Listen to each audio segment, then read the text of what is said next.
for Think Tank Thursday. Before we get started, I just want to run through just a couple of points about the webinar. Importantly, this is being recorded, so it will be available for playback for you in a few days. So you can go ahead and listen to it, re-listen to it, share it with your staff, whatever is most convenient for you. Additionally, after Jason's presentation, there will be a question and answer time. So if you'd like to go ahead and post or ask any questions, post a question in the webcast control area labeled questions. Click the raise your hand icon, and we'll go ahead and be able to ask those questions once Jason's finished his presentation. And as always, as a courtesy to all the participants will be on mute until the question and answer time is ready. With that, it is my pleasure to introduce Jason Lee, our Manager for National Accounts with Travel Media Group, and he will be our expert presenter for Marketing to the Millennials. And good afternoon, Jason. Good afternoon. Hope everybody's having a good day. So is the screen passed over? Yeah, it's been passed over to you, Jason. All right, awesome. So in marketing, in preparing for this assignment and going through all of the literature and data that's available on millennials, it is amazing to me, having children that are millennials, but also being pretty tech savvy myself, how much this next generation is going to impact our business, and how much this generation is already starting to set trends that are impacting us today. So a quick kind of table of contents. I'm going to start off with some quick facts about millennials. We're going to get into the millennial as a consumer, kind of a consumer profile of them right now.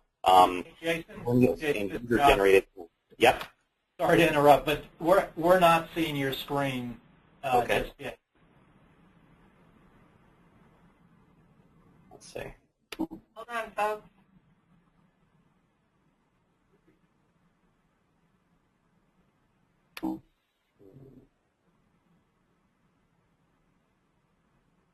Let's see here.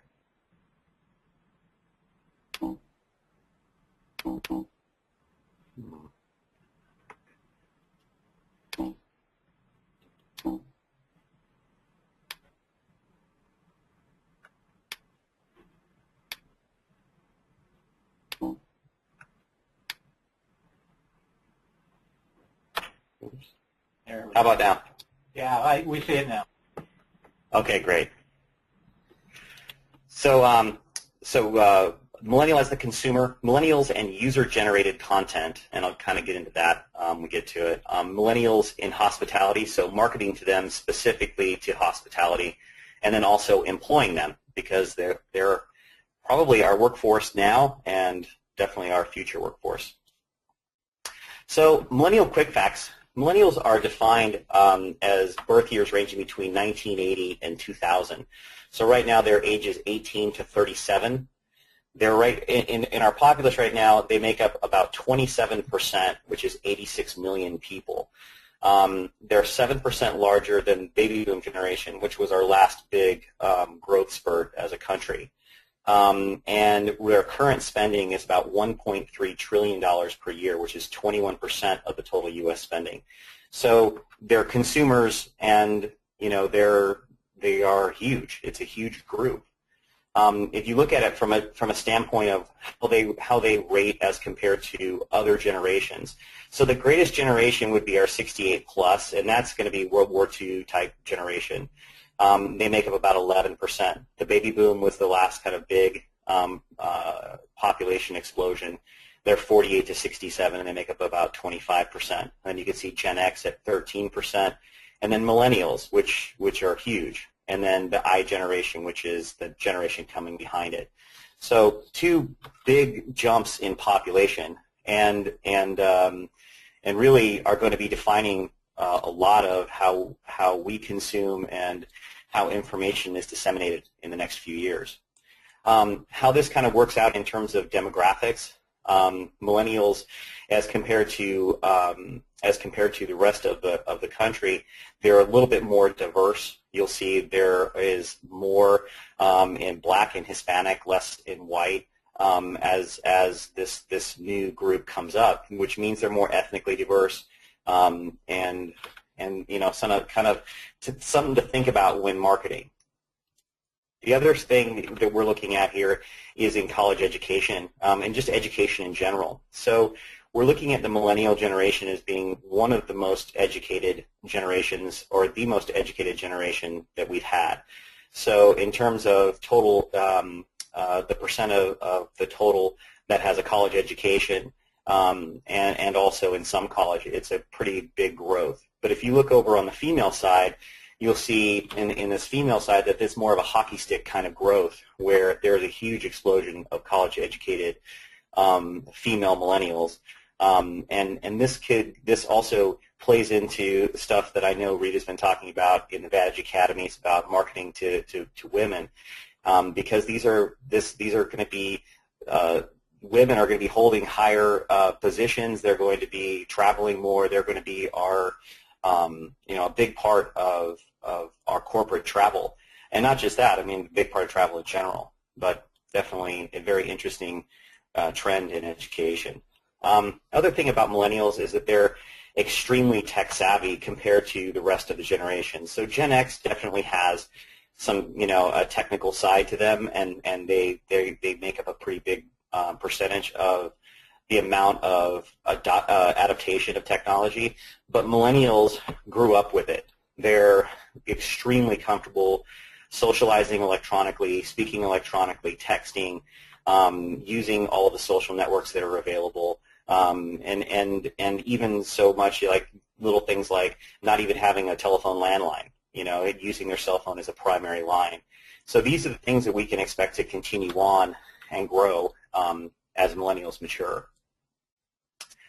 So moving into the millennial as the consumer. So as a consumer, we're also moving into an age of extremely quick information and information at their fingertips. So it's no kind of mystery that this generation has a ton of tech on them. They control, the majority of them have smartphones and use them regularly. The majority of them have tablets. And the majority of them use their internet on their cell phones and their tablets to do the majority of their online browsing. So that kind of, I think there was a term that was floated around a while ago that called the cell phone the second screen. This was our second screen. Well, to the millennial consumer, this is their first screen. So the conclusion to this from marketing to this consumer is that we need to have a strong mobile marketing strategy and media and collateral that actually will fit this generation and how they're looking for us and browsing for us. The next part of this is the sharing of brand services and experiences. So Generation Y, as they're sometimes referred to, our millennial generation, this is extremely social group electronically.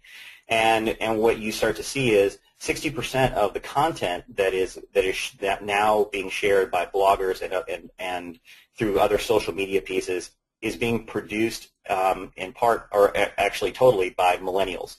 So you have a huge amount of content being pushed out onto the internet from this generation, and they're interacting with it one-to-one. So actually going back to that, so the conclusion of that is that we need to have, as hotels, we need to have a social, and this is going to be kind of an overriding theme through the rest of this webinar, is that if we don't have a social strategy at our hotel level, this is something that is going to be critical, because they like to share, and this is also extremely connected, so they like to share in real time. So there's good and bad in that, obviously. They also are very not totally tied down to one way of doing things. While some people like to kind of have a very predictable pattern of booking or a predictable pattern of purchasing, Millennials are into kind of what's new or what's kind of happening at this time. They're fine using self-service kiosks and other types of things to be able to access information or be able to check in or do whatever they want to do, and not be bound by kind of conventional ways of doing things. So another thing to kind of think about is that, you know, electronic connections rather than traditional connections are going to be important. And I think this is important in general when dealing with guests, but just being aware that you know, your property's information, pictures, reputation, all of this stuff kind of rides on these people's experience, the millennials' experience with you. And again, going kind of to the social, they're extremely social customers. So when customers have a problem with a product, 71% of this group will go straight in and complain online. So this is a group that is also making up a huge amount of reputation information online. And if you look at the growth of reputation and reviews, you'll look at something like TripAdvisor, and in 2013, TripAdvisor had 1/3 of its total reviews, 1/3 of the total reviews they've collected came in 2013, and that trend is expecting to continue in 2014. So the separation between social media, booking engines, reputation becomes more and more transparent as we start to, as this generation comes into full consumer maturity. So the other thing that we need to think about, and this kind of goes hand in hand with the last few slides that we talked about, and that's user-generated content, or UGC. And user-generated content comes in a lot of different forms, but if you think about the way that millennials interact with their media, the average millennial will spend 18 hours a day with media of some sort, and 71% of that time they spend in social networking. So that's watching YouTube videos and you know, going on their Facebook timeline, all of that, news feed. Another interesting part is that user-generated content is very trusted by millennials. So they trust it more than they trust conventional media. So in this slide, you see that 68% of these customers, or millennial customers, prefer or feel that their peer reviews are more trustworthy than an expert, than a professional review. And because they feel like this is more truthful, that they're getting the real scoop. So you're seeing stuff like, again, with TripAdvisor, Yelp, Google Plus as being extremely important to your property. Another interesting part about this is this kind of gives the percent of millennials that use user-generated content to make a decision on purchasing. And if you see on hotel choice, so 45% of millennials surveyed use user-generated content as a way to decide whether they're going to buy a hotel or whether they're going to do travel plans, is 40%. So 45%, that means that, you know, and that number is going to grow. So, you know, it's the majority of people that are using this information as really the main reason to determine value at your property. So here's the things to consider when marketing to millennials. And we kind of went through some of these there. So some of this information is going to be a little redundant because it again goes into social and how electronically social this group is. But this generation, the millennial generation, sometimes referred to as the now generation, likes things instantly. They like flexibility of service. And sometimes it's not so much want as need. So they want to have an experience with your property or have an experience with your technology that maybe they can't get in another place. And 36% of millennials preferred an automated kiosk to check-ins and minus staff interaction. So that's something to kind of think about as maybe you craft your you know, the technology at the property level itself. Again, going back into the social side of this. This is an extremely kind of social group, again, like I was saying, and there's a big kind of fear of missing out. And one of the fears of missing out is the fact that they post so much information online. So using things like Instagram, where they post pictures of them having a good time, or Facebook, where they're checking into your hotel and saying what a great time they're having. This is something that I think at the property level we need to really encourage, because this could be something that is is great for your hotel specifically. You know, you think about how social marketing and social networking it is. It's truly, you know, millennials have almost twice as many friends through their various social interactions than the other generations. So them posting a favorable review or posting a picture of them having fun at your property or what a great deal they got, and then passing that into their audience, and their audience then passing that on or liking that, it can be a huge amount of viral marketing that comes directly to you. So I think social marketing is one of these things where we shouldn't be afraid of it. We should definitely jump into it and encourage it. Peer review, and this is something that we've talked about. I know it's talked about a lot at the Vantage Academies, and I'm sure you guys hear about this a lot. And this comes down to reputation and reputation management. So millennials, they check. They will go in and they will read up to 10 different reviews that will pertain specifically to your hotel, and looking at you and determining the value of your hotel based on what other people have said about you. And so it's important to manage these channels, to look at these channels and always be seeking to you know, get those positive reviews, and also to answer negative reviews, and don't be shy about getting in there and getting it done. And I think it's also important to kind of embrace it, embrace this piece of technology, you know, because it really is something that makes or breaks your hotel when it comes to when somebody is determining whether they're going to stay and how they're going to get to your hotel, you know, you against your competitor. So I think the more you can encourage reviews and feedback, the better off you'll be.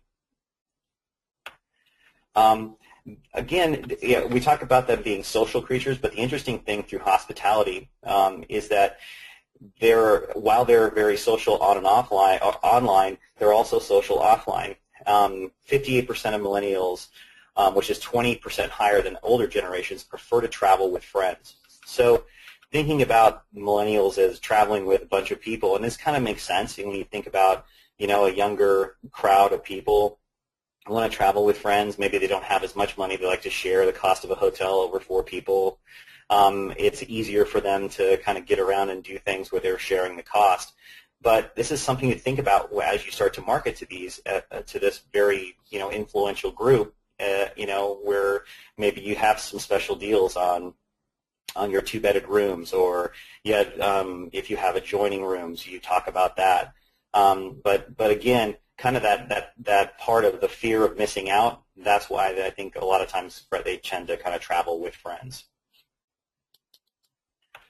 So they're also looking at like a different type of booking structure. So millennials are also very last minute, and you know this really shows in how they book and the booking window, because the booking window for a millennial is much shorter than the rest of the generations. And this is showing an average of 35 days, but I think a lot of us know that this group also is a big part of the rise of same-day bookings and last-minute travel. So they're constantly kind of looking for deals and looking for information where they can make that snap decision and make a real-time decision on where they're going to stay, you know, kind of at the spur of the moment. So thinking about that and how to look at traditional booking channels, but maybe some non-traditional booking channels to really open that up.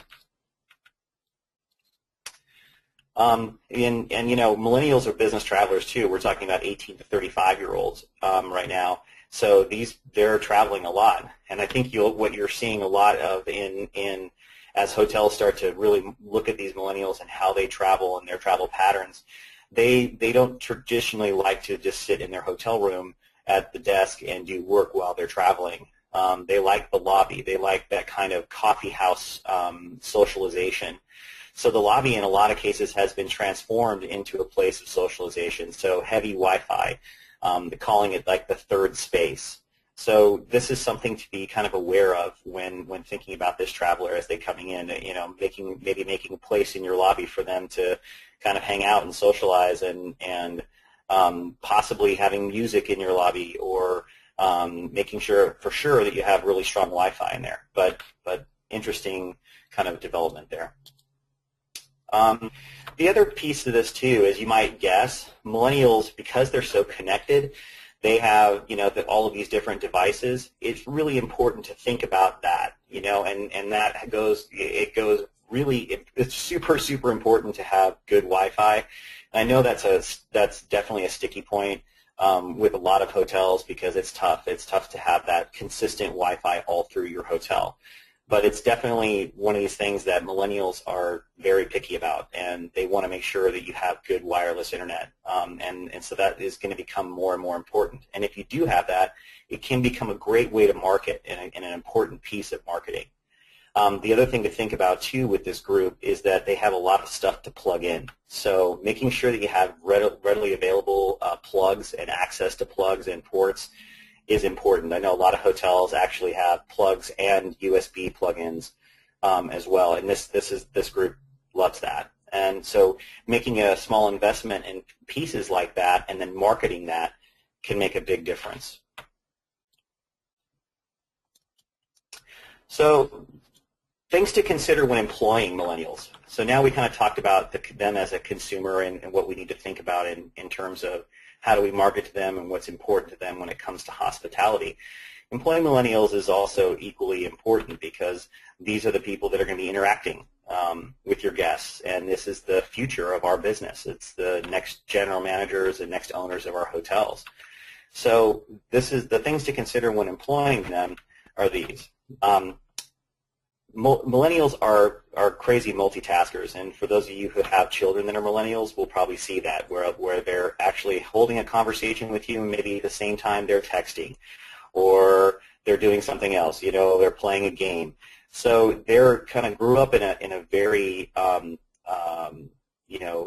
distracted environment where there's lots of screens and lots of things that they're doing. They could be playing a game on their telephone while watching a television show. So to know that they're multitaskers and know that they're easily distracted, and so what we recommend is when hiring them, be very upfront and very explicit in your expectations and establish daily and weekly goals to make sure that they meet them, but also so that they understand that there is only so much to do, and that they need to do it the way that you're asking them to do it. The other thing that's kind of an interesting sideline to this is that multitaskers tend to make good desk clerks just because you've got to do multiple things at one time, like answering a reservation and checking somebody in. So so that's a good thing. Millennials are extremely connected. So this is a good thing because they're connected personally to Facebook and Twitter, Instagram, and all these other pieces. They're that social, they can actually help you. So we talked earlier about how do you get yourself in front of them socially and making sure you have a social media plan. These are some people that can help you deploy that and transition your company into becoming more social because they're already social. So maybe giving them some tasks that have to do with social media. The other thing that's kind of an interesting sideline to this, and when reading this this article, they talk about in the hiring process of millennials, because they are so connected, going in and checking them out on things like Facebook, LinkedIn, seeing what's going on with them on their Instagram account and stuff can be very telling about the person you're about to hire. So again, extremely tech savvy. So this group, they have all the devices and they know how to do that stuff. So teaching them computers is not going to be the issue. But what could be the issue is having them help you to get you up to date and get your property up to date technologically, so that you're thinking along their lines, because they are your consumer as well. Instant gratification and recognition.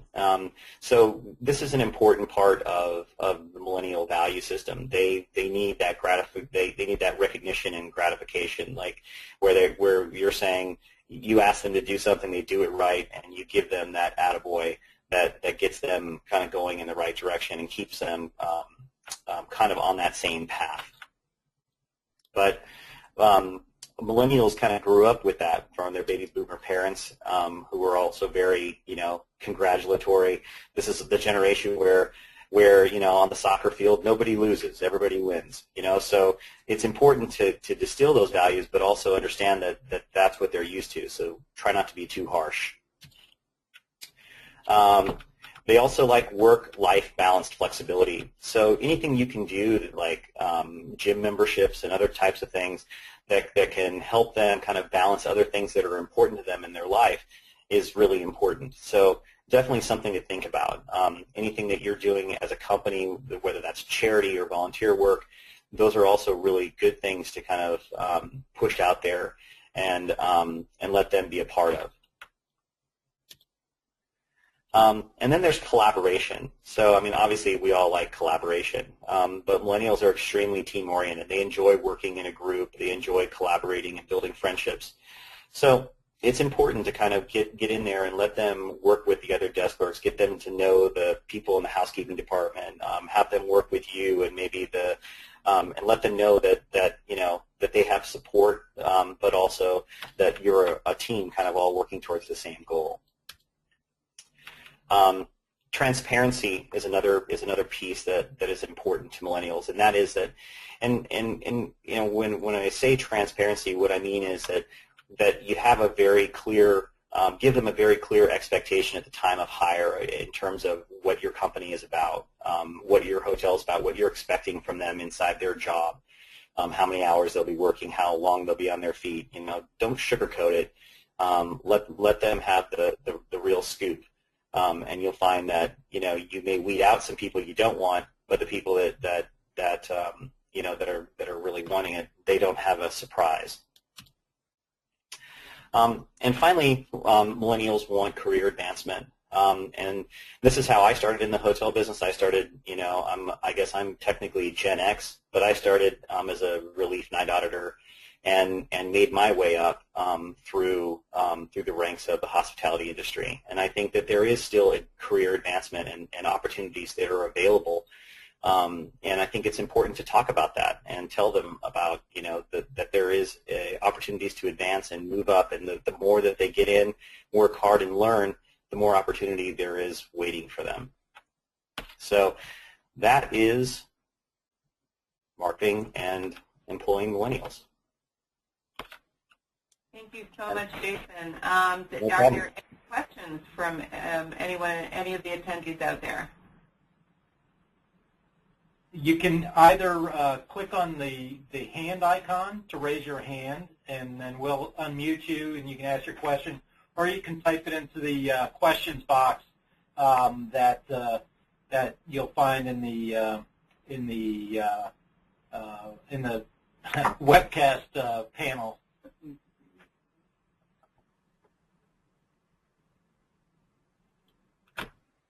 And there's probably quite a few of the attendees that are out there that either are millennials or you actually have your own kids that are this age group as well. So hopefully you found this helpful. Okay, we do have some questions. Oh, we do have some questions. What advancement can we talk about with them if the company is only needing front desk? Jason? So I think so what you're saying is, like, right now I just need a front desk clerk, and so I'm hiring a millennial to kind of come work with me. I think the advancements are, beyond you maybe. If you're not looking to have a front desk supervisor, or you're not looking to replace yourself as a general manager, then maybe it's getting them, primed and ready to move on to the next thing that they're going to do. These are as we know, a lot of desk clerks are transitional, but I think helping them and advancing them is a good thing. All right, thank you. Next question is, do you have any research on their breakfast expectations? What's interesting is that there is some information on that, and it's funny because the few sites that had some of that information where it kind of got into more of the psychographics and talked about the anatomy of a stay, a millennial stay, breakfast was not as important to millennials that it was to other generations, and I kind of left that out, and I wonder, in some of these situations, like, is that going to change as they get older? So right now they're fine with waking up and going and grabbing a Starbucks rather than having a free breakfast. But is that going to change later on? And so because there were articles that kind of said both. So I wish I could give you a clearer answer, but that's what I have. Okay. We have another question. What kind of work ethic would you describe millennials having? You know, I think work ethic with this generation is going to be like any other generation. I think we're all kind of quick to dismiss millennials because they seem so lazy, you know, on their phone and not doing you know, maybe not interacting the way we would like them to interact with us. But what's been shown is that millennials will actually get in and really dig into a job, and in some cases, the fact that they don't have a whole lot of face-to-face social interactions in other parts of their life make them really hungry for that inside of the workplace. So they become really good frontline people, and can have an extremely good work ethic. But as we all know, you know, I think that's not as much generational as it is upbringing and other things. So you're going to get lazy people in every generation. Absolutely, and I can also speak, I think, for the own millennials that we have here in corporate staff, that they are they're inquisitive and they want to be involved and they're constantly asking for more. So I think we've also been very lucky in terms of the folks that we've hired here in corporate. Next question. Can you give us some ideas for easy first steps to marketing to this age group? I think some of the easiest first steps, and I say they're easy because you know, I've done them enough times where it seems really easy to me. But if you don't have a Facebook place page or Facebook fan page for your hotel, I think that's a really great place to start. Even doing little things like putting a little placard up on the front desk that says, like our Facebook page. Other things that you might want to consider is, you know, creating a YouTube channel where maybe you can have a video that you post there, or you have other people that post videos there. Try to kind of reach out a little bit socially, and all of those things are free. You know, putting a Facebook page up is free. Putting a Twitter account together is free. YouTube is free. These are all kind of free things that we do, and I know it may seem kind of daunting, but most of those accounts are pretty easy to set up.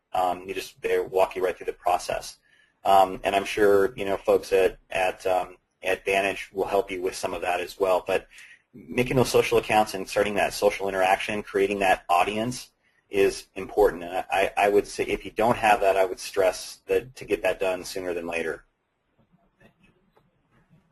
Okay. This is a good one because this is something that we've been talking quite a bit for the last couple of years with Vantage Academy. Pi asks, how to market the additional outlets and adjoining rooms. So on the outlets, are we talking about the outlets like booking outlets? No, I think she actually means. I see what you're saying. Yeah. In such need of having to charge our phones and tablets and whatnot. So these older people tend to have to buy outlets. I know that we've talked about that before. So how do we market that? The first thing to do on that would be, once you get them installed, get some pictures of them, and then make sure you get them up on all of your channels. So on Expedia, on your ABVI website, any other kinds of stuff that you have, any social media stuff that you have out there. So just kind of get the word out, listed as an actual amenity. And maybe it's, you know, bedside charging port, or it's, you know, USB and plug charging port, you know. So making sure that that gets out there and listing it as an amenity. The adjoining room thing, if you have those, and I know sometimes hotels are a little bit wary about putting that out there just because maybe you have a limited number of them. But again, you know, in that same way, listing it as an amenity, but also it kind of, and the other thing on this too is also making sure your front desk is aware that these amenities are important. So when they're talking to people, when there's walk-ins, when there's call-ins, that these are the amenities that they're kind of mentioning. Absolutely. So making sure that that front desk staff is trained to talk about that. The next question, Jason, is how are millennials seeking discounts more? I'm sorry, are they seeking discounts more or less than the older generations? Yeah, I think that they're seeking discounts, but what's interesting about millennials and how they consume and the way that they consume that's a little more viral, which can be a really good thing, is that discount travel doesn't have to be a miserable experience. It's not like, I think exceeding someone's expectations, them feeling like amazing about the $65 room rate that they got, and maybe having expectations of coming to your hotel and then they were exceeded by service and quality. Those are the kinds of things I think that really resonate throughout this community. And right now, because of the age group that they're at and the kind of the amount of discretionary money they have and where they're at in terms of consumer maturity, they're seeking discounts and they're seeking budget hotels. So I think it's about maybe having a budget hotel that's friendly to these types of guests and also exceeds their expectation. Okay. Actually, we have one of our attendees, Frank Lane, has raised his hand, so we're going to unmute you, Frank, so you can ask that question. And go ahead. I don't know if I have a microphone, do I? Yes, you do. We can hear you. Perfect. Thanks. Hey, so recreation's big up here, so I'm just, in the Tetons, I'm just wondering if you have any insight on how these folks recreate, what they're looking for, are they willing to pay to recreate, and how much are they willing to pay to do that? Well, I mean, absolutely, this is an extremely active generation, and if you go online at all, you see they call this generation sometimes the GoPro generation. I don't know if you're familiar with that term, but that's these cameras that they mount to their helmets and to their bicycles and skateboards and everything else. And so extreme sports and mountain biking and skateboarding and all of those things that going to destinations where that stuff's available is high on their list, and I think it's a big plus if you have packaging and so forth that's available, where it's room rate included with the other stuff that you have available, for those activities. So I'm definitely marketing to that, but also, and like we've been talking about, making sure that you encourage them to share their experience socially. Share that the fact they stayed with you and went mountain biking or skiing or whatever they're doing in your area. Okay, thanks. Yep. All righty. Here's another question for you, Jason. In regard to employing millennials, how can we avoid the so-called wave effect, in which one employee in that generation becomes disgruntled and drags morale down almost instantly among others in the same age group? Or when they leave the company, how can we prevent the departure of others?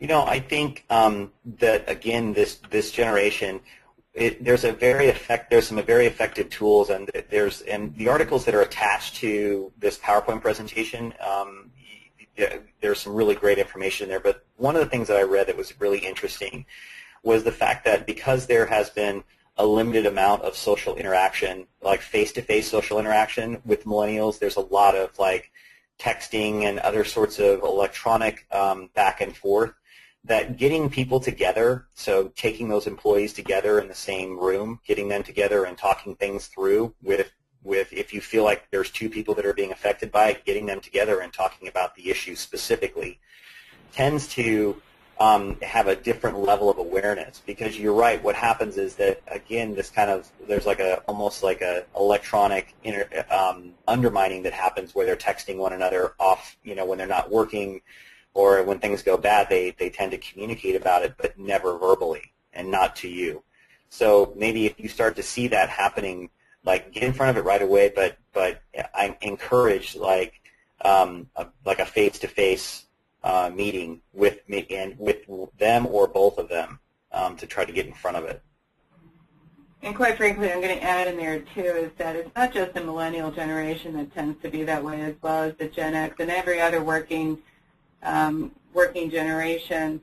There are certain expectations, and sometimes I think that they feel like there's they don't understand what's going on or there's a lack of communication, the best thing to do is get that communication out there and find out what's bothering them instead of just ignoring the situation and letting them all go. Absolutely. Another question is, we actually have a hand up, so we're going to go ahead and have Lalit ask your question. You are on mic, or you're on the mic, so go for it. Hi, I want to know how can I find such candidates to fill this position who can handle social media and marketing and all those things? Maybe part-time, full-time, doesn't matter. I think, it's about kind of putting the job opportunities out there. There's a couple of great job websites that kind of cater to millennials. One is called Snagajob. It's snagajob.com. Craigslist also tends to be very frequented in terms of job offerings. But just going ahead and posting a job opening for that specifically, and maybe it's something that you want to. Maybe you're thinking about, I'll bring in a desk clerk and they can work the desk while they do some of this information. I've also heard some pretty effective stories where they've had a night auditor, do some social work for them as well in terms of looking up things on Facebook, liking local events, sharing media back and forth between, local group business and event business that's happening. I'm also going to add there that a lot of these, your community colleges or your universities or colleges that are nearby are actually a great source of putting up your job and having these folks come in and apply. Okay. What other kinds of incentives do millennials look for in a job? You mentioned gym membership. Is there anything else? I think, again, just like a fun working environment, an environment where they're going to be valued. But also, I think maybe in some ways, kind of getting them excited. Like we were talking about, that these people are very tech savvy. It's a tech savvy generation. So maybe even when you hire them or looking to hire them, talking to them about, having them help you with your social media. Like we just had that conversation about, how do you get somebody to help you out? But maybe you kind of get them rolling on that as well as, working at your front desk. But I think making that environment kind of fun and I think that goes with anybody. but I know millennials in general, they like that. I think they like, the opportunity to work in a place where they feel like, that they're accepted and wanted. Thanks, Jason. We actually have Bennett Davis, who has his hand up, so we're going to go ahead and give the microphone to him. Okay. Bennett? Yep. Hello? You're on. How does Twitter generate room nights on a hotel level? That's a really good question. I think that similar to Facebook, it's a very there's kind of a it's hard to clearly define how it brings you room nights, but I will tell you that a strong social audience. So building a social audience, I'll give you an example. You do it like a sweepstakes where every time someone likes your page, they enter to win a free night or they enter to win a free iPad. And you build this audience of guests that are staying with you right now. So these would be, your actual current customers. And let's say you build that audience up to, 500 people, 600 people. If you were able to have a very clean and clear way to market to those 500 people through social media on a weekly basis, that's a very effective tool, especially when you consider that a lot of return guests will come back to you via Google, and when they come back, they'll they Google your name and your city. They then click on an OTA, which would be at the top of the page, presumably, and you end up paying another 25% for that return guest. This is a way to kind of get that return guest maybe and in a channel that doesn't cost you that. And it's also, kind of a passive way to market that doesn't cost you anything, and at the same time, kind of keeps them up to date with what's happening at your property. Okay, thank you. And then we've got one more question. Any quick tips for managing online feedback? Yeah, I think that the most important thing when looking at answering a review is to try to answer the review to the person, not necessarily to the person that wrote the review, but to the people who are reading the review. So be positive and be upbeat and thank that person for whatever the comment that they gave you, and maybe try to present some sort of resolution.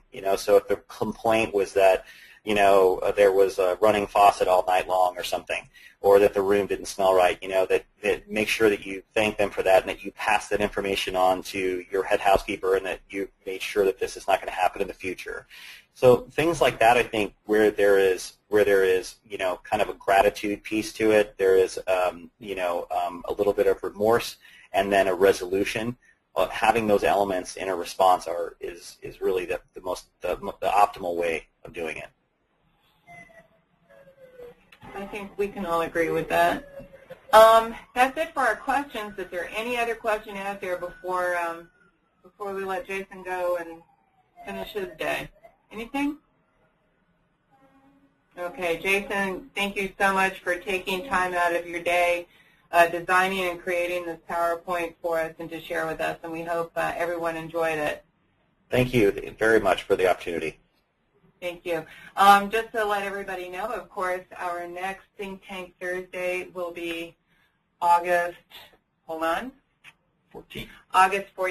and as a logical follow-up, we're going to have TripAdvisor do a presentation for us. So that'll be in following suit with Jason's presentation today.